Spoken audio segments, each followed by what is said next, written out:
Hello everyone. तो खेसारी लाल यादव जी और शिल्पी राज का एक बहुत ही बेहतरीन सॉन्ग का पोस्टर आ चुका है और फुल वीडियो सॉन्ग का रिलीज डेट भी आ चुका है। और इस गाने को लिखे हैं कृष्णा बेदर्दी जी और इसमें म्यूजिक दिए हैं रोशन सिंह जी। और इस गाने को गाए हैं खेसारी लाल यादव जी और शिल्पी राज जी, जो कि आपको स्क्रीन के ऊपर दिखाई दे रहा है। जिस सॉन्ग का टाइटल है धनी तोहार धन, जिसका टाइटल है धनी तोहार धन।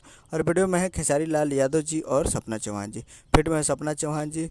और इसको रिलीज़ किया जा रहा है। Full video song releasing on 6 जुलाई 2024 को सुबह 6 एम पे फुल वीडियो सॉन्ग को रिलीज़ किया जा रहा है। ऐसे तो पोस्टर पर कोई मेंशन रिलीज डेट मेंशन नहीं किया गया है, लेकिन खेसारी लाल यादव जी लाइव आए थे और बोले थे कि कल 6 बजे तैयार रहिएगा। पोस्टर आ चुका है और कल 6 बजे इस गाने को रिलीज़ किया जाएगा। तो खेसारी म्यूजिक वर्ल्ड का वो चैनल है, खेसारी जी का चैनल है, तो ज़रूर 6 बजे आएगा। तब लोग तैयार रहिएगा। और बहुत ही बेहतरीन सॉन्ग है, बहुत दिन के बाद आ रहा है, करीब महीना दिन हो गया खेसारी लाल यादव जी का गाना आया हुआ। तो तैयार रहिएगा, बहुत ही बेहतरीन सॉन्ग है। यही अपडेट था। मैं इतना वीडियो चला, चैनल को सब्सक्राइब, बेल आइकन पर मिलते हैं अगले वीडियो में। तब तक के लिए जय हिंद, जय भोजपुरी।